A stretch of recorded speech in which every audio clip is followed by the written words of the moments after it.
Welcome to Let's Talk About EX, where we dive deep into strategies that create exceptional employee experiences. I'm your host, Ryan McGrory, and today I'm thrilled to welcome Fay Calderone, a distinguished employment lawyer and author renowned for her transformative insights on workplace wellbeing and inclusivity. Fay's over 2 decades of experience advising top-tier employers on creating compliant, safe and respectful work environments.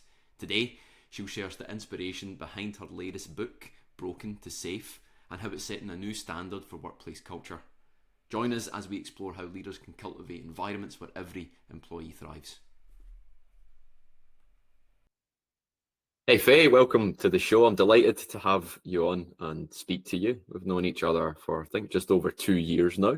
When we first met, you were moderating a panel that I was sitting on at the Workplace Wellness Festival and firing tough questions at me. So the tables have turned today.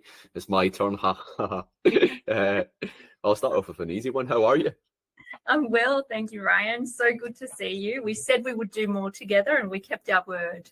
We have, indeed. And since we first met, you've done some amazing things, including writing and publishing your amazing book, Broken to Safe, Tackling Toxic Workplace Cultures and Burnout. And I'm really excited to be speaking to you about this today. But I thought it was a nice place to start. Maybe you can give us a bit of an overview of the book and share what inspired you to write it. Yeah. As you would have gathered when we met, I think I was talking about these issues a couple of years ago, and I was talking about these issues over a decade ago. I was just doing it in a, sort of more drip feed manner and in response to specific issues or topics. But I, after nearly 25 years of practice, I thought it was about time that I stopped and reflected on all the lessons learned along the way, and there have been many. And I've obviously dealt with so many disputes at the back end, so many broken workplaces, so many broken humans. And I thought that, there's for so long I've been trying to have conversations with clients about, what is it that's going wrong here? How can we improve this? There's clearly a revolving door under this, particular leader or in this particular section of the organisation. How do we address it more positively? And so Broken to Safe is an attempt to do that. It's an attempt to demystify a lot of the issues that we talk about or see in our legal practice. It's an attempt to reduce some of the overwhelm that leaders are facing when they're constantly being told that the laws are changing and they've got more, rules and regulations they need to comply with, and to show them that in fact this is a win-win. Like, this is not a zero-sum game, as you know from the work that you do, Ryan. When you start to focus on creating safe and inclusive workplaces, the law almost sorts itself out, except for the exceptions. And we'll talk about the exceptions today.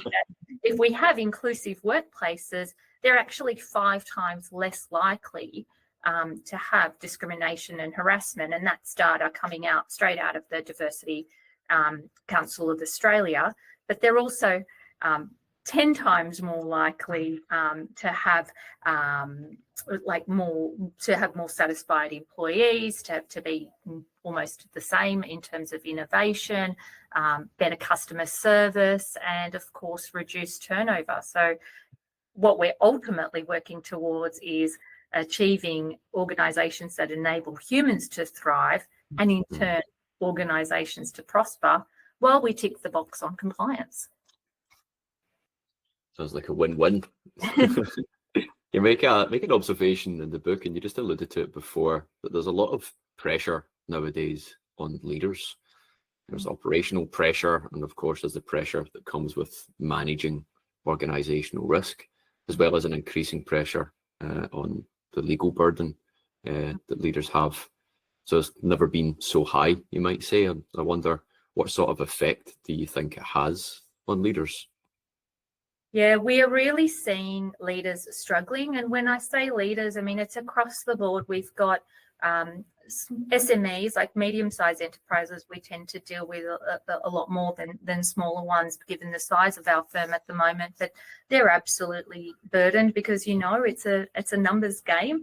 Human condition is such that the more people you have, the more likely you are to have an issue. So they've started as small businesses and they've, grown, but they haven't got the critical infrastructure in place, or they haven't invested in some of those systems and procedures. They haven't got dedicated HR professionals, don't have, endless sums of money to have lawyers or consultants on tap. And so they are, as I see it, particularly overwhelmed and very, very stressed by the operational pressures, global financial crisis, things like, ESG and cybersecurity and all the things they need to be across. But then, there's these laws keep changing, the risks keep increasing at a time when they're also trying to engage and retain staff and allow them the right to disconnect, as they, now have to do, not only from a work health and safety point of view, but also from a Fair Work Act point of view. So they're really overwhelmed, and that's why I say at the top end, this is an attempt to demystify a little bit that compliance burden, and just really, it's quite a simple read. It's almost like tick box. Some anecdotes, some illustrations about the examples, the discussions that we're having, and the law from a practical perspective. And then it's sort of almost like, this is what you can do, this is what you need to do, this is what would be good to do, just to break it down for them. But I mean, the Leaders Lab report, which you probably would have seen, I think it was last year, said that, we've got 69% of leaders close to experiencing burnout, and 54% of workers. And at that leader level, we also see it from an operational point of view. I think we are focusing, we focus a lot on executive training and, board training and sort of upskilling and the well-being of our senior people in the organisations, and also of our people more broadly in those initiatives. But those ops people, boots on the ground, need to deliver to the customers and the community, depending on what the organisation's purpose is, and need to make sure they engage, retain, ensure the well-being of their people, and then manage up to their executive leaders, the boards, with our international businesses, global HQ, who are, constantly sitting there going, why is Australian, employment compliance costing us so much money? Or why are our margins so low down there? And shutting down operations, like, I could talk all day, but there is that burden. So whatever we can do to simplify that, but also to avoid businesses, leaders, international companies throwing their hands up in the air and going, this is all too hard, either to operate in Australia, or this is all too hard, this is all ridiculous, we're not going to even worry about this stupid safety and respect at work, and let's just see who gets, if the regulator comes for us. Like, we really don't want that. That's a lose-lose situation. You're right. We definitely don't want that, and those figures are quite scary around burnout. I know those in the leadership role you mentioned before. That's almost 3/4 of leaders feeling or being close to burnout. And you talk a lot about burnout, of course, in the book, and you go into, I love this, but you talk about the top 5 reasons for burnout. Could you maybe talk us through what these are? Yeah, and I talk a lot about burnout in this book, and let's not forget, with you, Ryan, as one of my very credible experts. You're very, very modest in not bringing that up at the top end. But one of my favorite quotes from you before we get to the top 5 reasons was when you said, burnout is not just about being tired.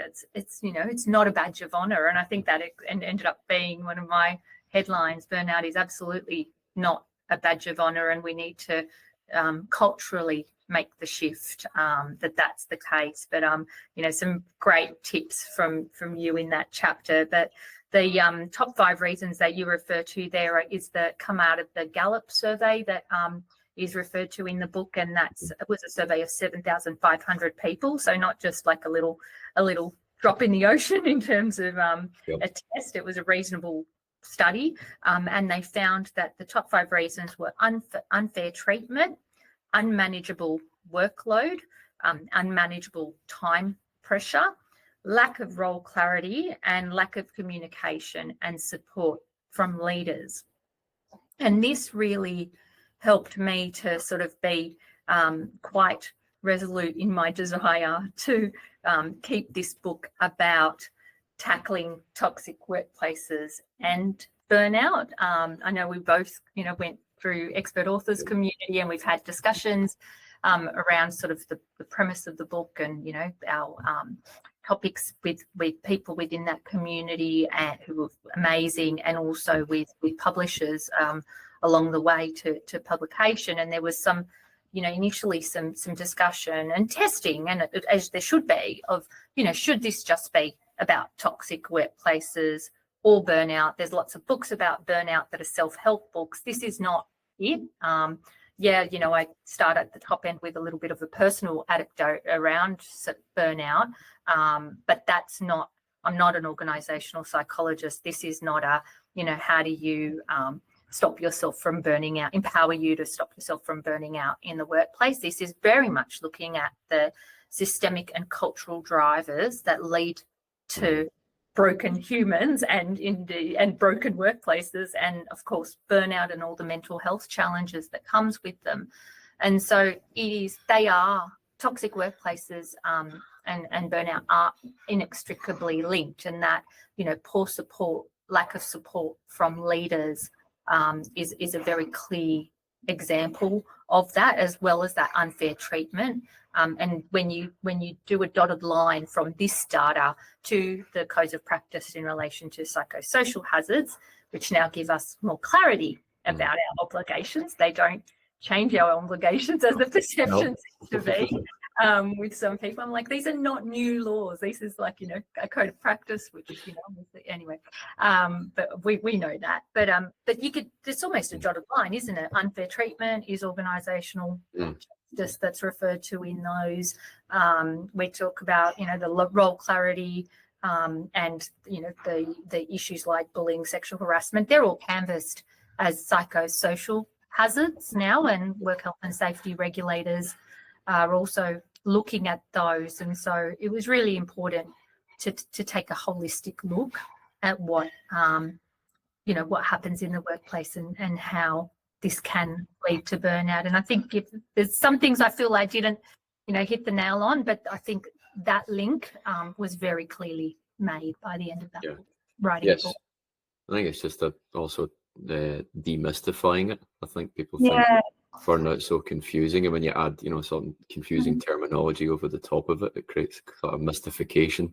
I think what you do really well is just making it really clear and drawing those lines directly. And you talked as well about mastering the art of enough, and I love this as a concept, and I feel personally I'm yet to master it. It's a bit of a journey, it's tough, but I was wondering if you can help share some practical ways that we can maybe protect ourselves against burnout, so whether it's ourselves and our teams, and aim to try and master this art.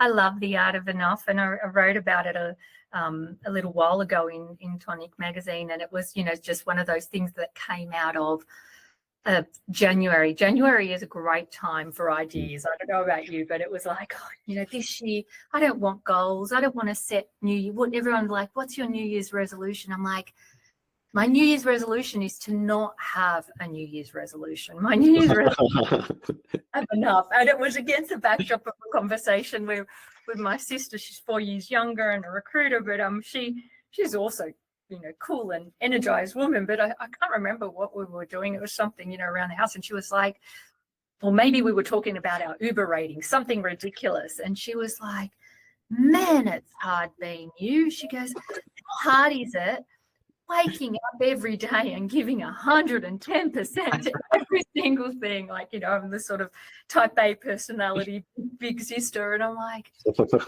bloody right, I'm tired, like enough already. Like, how much more do I want out of this life? Like, we've got partnership, and my boys are now 13 and 18, and I've, refugee parents, grew up in Western Sydney education, and sort of made my way up to, a partner in one of the biggest firms. And yet, if you say to me, if I have a quiet day, or, if you say to me, do you want to do this? I'm like, oh, I should really do it, because, God knows what tomorrow holds. Work could all dry up tomorrow, or for, or they'll find out that I'm not good enough, or, whatever it is, that sort of self-doubt that kicks in. But so mastering the art of enough is really recognizing those personal drivers in relation to burnout. And I haven't mastered it. I'm very transparent about that in the book and in life. I am far from mastering it, but I've had to accelerate the pace with which I reflect on it by virtue of chronic autoimmune disease that it can be quite exhausting. Nothing tragic, but chronic. And so I've personally had to slow down a bit, because I know that it's a marathon, not a sprint. And if I sprint too hard, and I don't take those breaks, I will fall over, and then I'll have to have a week off, which is not unplanned, not ideal, as opposed to having a week off because you're going to go to Hayman Island, or so I think my top tips coming out of that, from a personal and then an organizational point of view. From a personal point of view, the one thing that I've learned is to reflect on the yes. And the best way I can do it, because I am a people pleaser, is to say, well, if I say yes to this, I have to recognize that by virtue of my plate being so full, there is something I'm going to say no to. And that's an accidental consequence. And that's usually my family, my health, my sleep. Something's going to give at the other end. And so I have to be very careful about what I say yes to. And I hate saying yes and then saying no as well. So that's the other thing I have to be conscious about. Am I going to commit to this and then fall over? So that's from a personal point of view.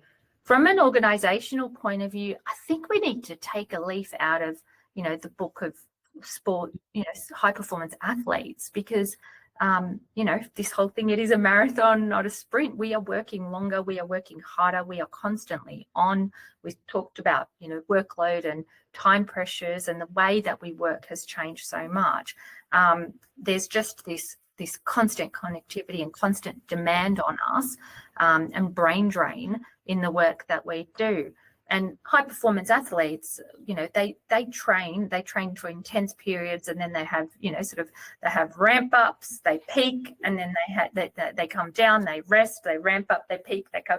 We don't do that as organizations. And, quite often you look around, with clients and, even in professional services, I've noticed you've got, your highest performers that just are constantly slammed, and then underperformers that I deal with all the time as an employment lawyer are underutilized. And, no one has the conversation with them, but they're underutilized. They've got no role clarity, and they're worried about, they're feeling precarious and insecure, and that's a psychosocial hazard. And then our high performers are burning out. So you burning out the best of them and disengaging the rest of them. And how is that a high performance environment? Totally. And I think it's something we do personally in society and also in our workplaces is we don't often enough ask the question, are we doing too much or are we doing too little? I think it's just always trying to operate at that 9.5 out of 10 for as long as we can sustain it. Yes. And that, of course, lots of us have the realization in January that we were doing too much the year before. And then, ironically, sometimes we just set even more goals on top of it and then realize about March or April, that was a bad idea. In fact, when you mentioned that before about January and having ideas, I was looking at the corner of my eye. I've got a book that I ordered around about January. It was to teach me Italian. I was going to classes and to speak, and it must have got around April, and I was like, oh shit, you know what, this is too much. Why do I keep adding things on when I get busy? So you made me feel a little bit better about not being able to speak Italian by October. Duolingo going January too. I keep downloading all these apps. You know how they just keep feeding it to you. Oh, yeah. It's like, are you constantly distracted? Yes, distract me more. And then they're like, you need to do this, and then I'm commit, and then you pay, and it's like, oh, there's $40 coming out of my account from my account from the App Store every month. What is this for? I feel a little bit better about it now, so thanks for that. At least yours is just a book. I like your point also, that you're very clear on transparency, and that transparency builds accountability, which leads to change. It seems like it's such a universal truth in business, and it can be applied almost everywhere.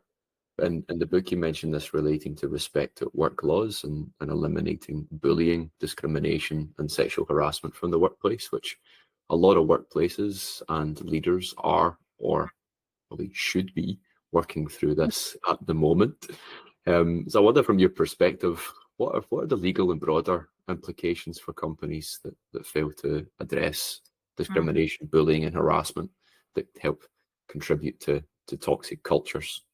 Yeah, it's been quite an interesting sort of build and development in this area, advising boards and also, training them. I do a lot of that board training, and I have done for over a decade. And you've seen, or not just the training, but addressing them on issues that occur when they relate to very senior executive CEOs, as you can imagine, when the lawyers has to have the in-camera session. That traditionally, what we used to see was, a very complaint-focused system, as was the law, obviously, before the Respect at Work laws came through, and it was very much, sort of isolated. They were very much dealt with as isolated issues. Quite often, deals were done, things were swept under the rug.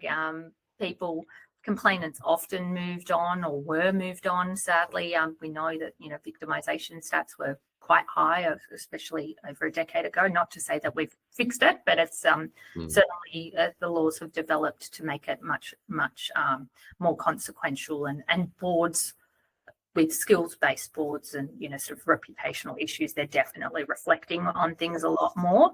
But we started to see the pendulum swing before the Respect at Work laws came in, and that was because of the accountability that came through the Me Too movement, and a lot of the stories that came off the back of that, in relation to organisations in Australia and abroad, around sort of failure to address toxic behaviours, failure to sort of pull people up for bullying, issues around sexual harassment in the workplace, and worse, of course, and then the sort of this concept of looking at the organisations more broadly, because by virtue of the transparency, that the reputational issues, so the accountability that the reputational issues cause.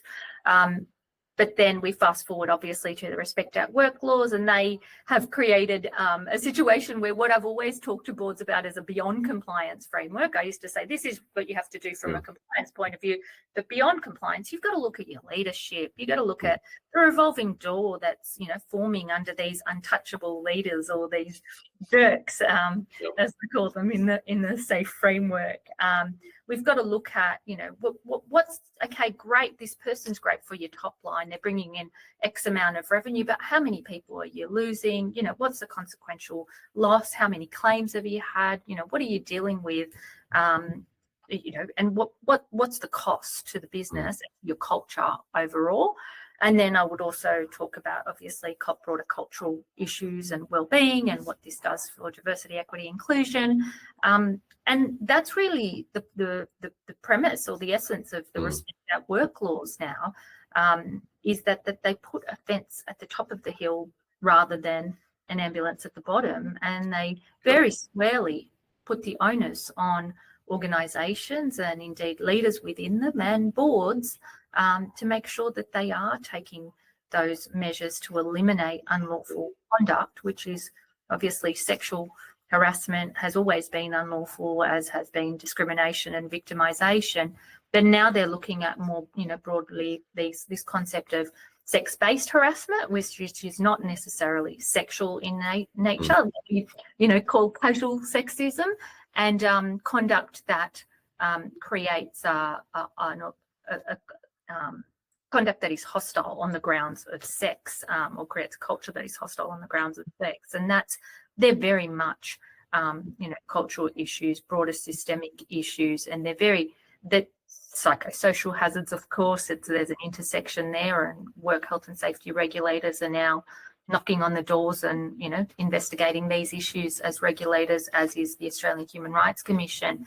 So they are, you know, very much issues that are on boards' agendas. They're very much issues that, you know, leaders are increasingly dealing with and having to, you know, confront.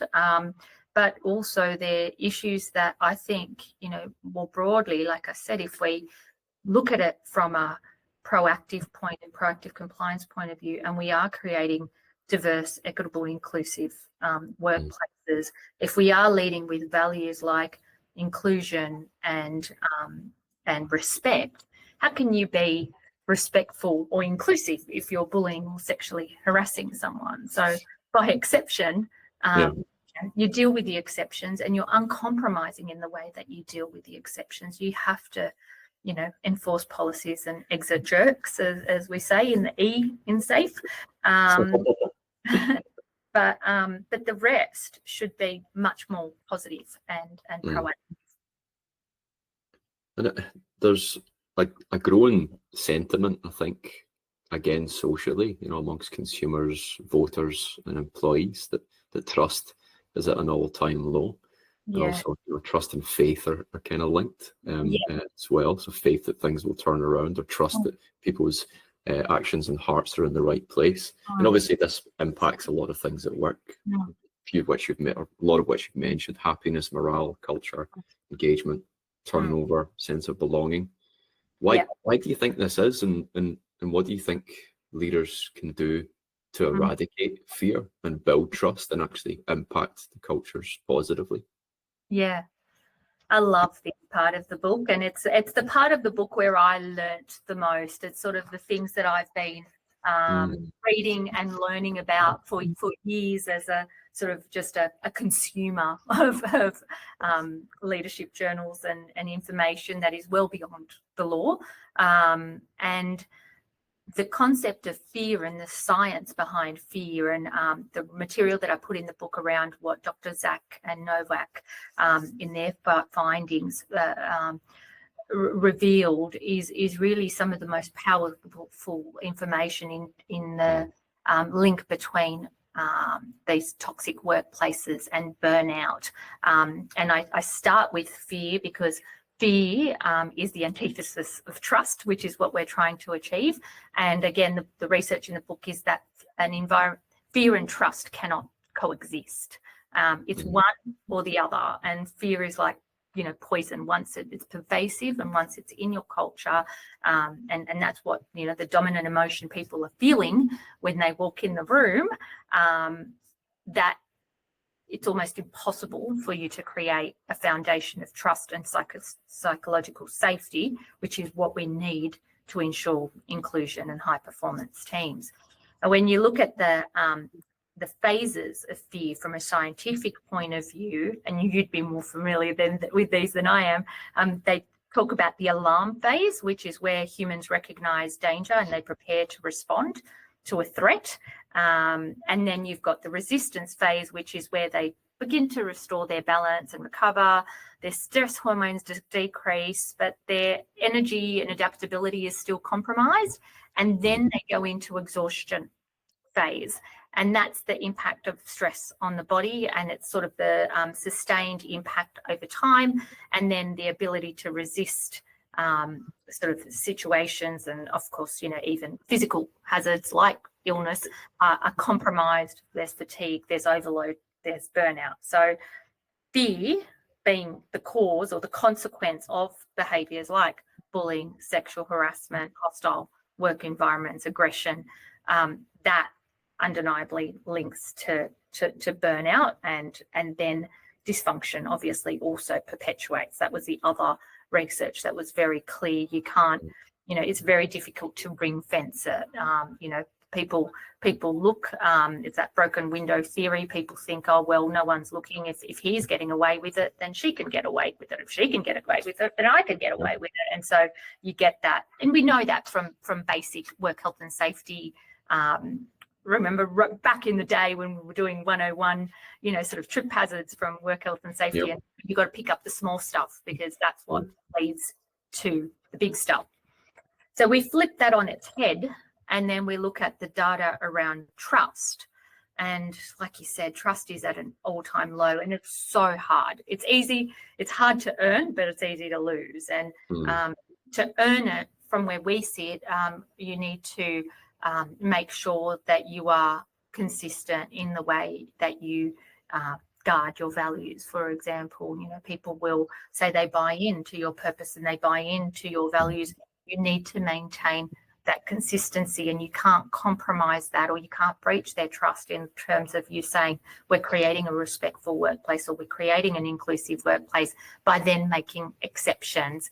And then we talk about the data around sort of in order to create a positive workplace, you need to have both trust and psychological safety. And trust is the degree towards it's described as the degree to which I will give you the benefit of the doubt for your behaviour, and psychological safety is the degree to which I perceive you will give me the benefit of the doubt for my behaviour. And it's only when you've got both that you create an environment where there's a mutual trust and safety, and people can, we can start to work towards inclusion and belonging, which is where, as you know, the magic happens. So you can only achieve that. And, there's other data in the book around consistency, capability, candor. All of those things are quite critical as leadership traits in order to develop trust. But from where I sit, definitely that trust in the system, and particularly the system. If someone, if you say that you are not going to tolerate unacceptable conduct in the workplace, and you set up a system for people to bring that to your attention, and they do bring that to your attention, and then you don't do anything about it, well, frankly, you're better not having it. But, even though you have to have a system from a, start with baseline compliance S point of view, you might as well not have a system in terms of, the cultural change you need to see. And like many things, the best cultures are resilient and durable. So they're built to both thrive and be safe, but then also survive when they are challenged. I'm interested in your thoughts, because you talk a bit about this in the book, and how we can develop cultures that survive and thrive in times of change. And what role do you think diversity, equity, inclusion, and belonging play in this? Look, at the top end, we spoke about the Diversity Council of Australia data around, the Inclusion at Work Index, which I always go to because it's been sort of a historical data over, they've had it, I think, for quite a few years now, and it's sort of what it's spitting out is quite consistent in terms of, the positive impact that inclusion in particular, has on human behaviour. And just for obviously people listening that might not be DEI experts, the easiest analogy is, diversity is being invited to the party, inclusion is being asked to dance, and where the magic happens is belonging. And that's when you can dance like nobody's watching. That's when people bring their true self to work. They can, that is the environment in which people flourish and thrive. And again, the data shows that means they're more likely to stay or less likely to leave. They're more likely to perform well.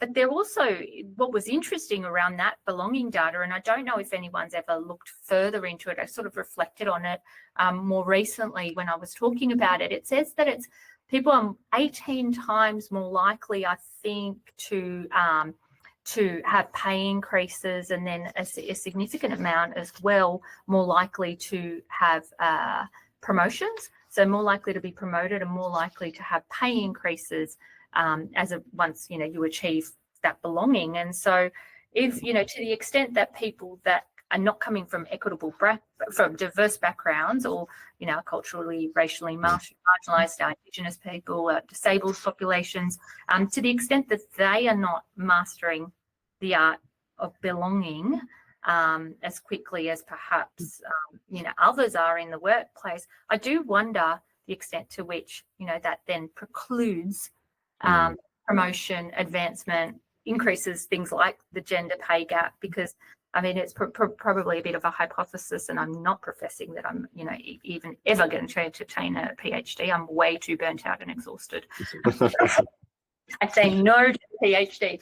But I do think for those of you in the room that have a little bit more energy and time on your hands, it is a very, very interesting, sort of consideration in terms of, that belonging space. And I'm sure there's more information. People will I'm sure share it with us after this goes.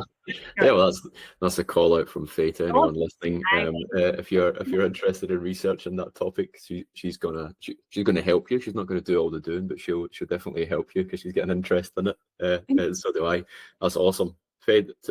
You've been so generous with your time and sharing your insights, and also going into a great amount of detail about the types of topics that you cover in your book. I want to thank you for coming on and spending your time with us, and also sharing so much. Thank you. Thank you so much. So good to be here, and love your work. Keep up everything that you're doing with Exina. It's just exceptional and market leading. Thank you. Awesome. Thank you very much. Likewise. Bye. Thank you, Fay, for an awesome conversation and for sharing your profound insights on transforming workplace cultures. To our listeners, thank you for tuning in. If Fay's message resonated with you, remember to check out her book, Broken to Safe, for a deeper dive into creating a culture of safety and respect. And don't forget to subscribe to our podcast on Spotify, Apple Podcasts, or your favourite podcasting platform to catch every episode of Let's Talk About EX. Until next time, keep striving to make your workplace exceptional.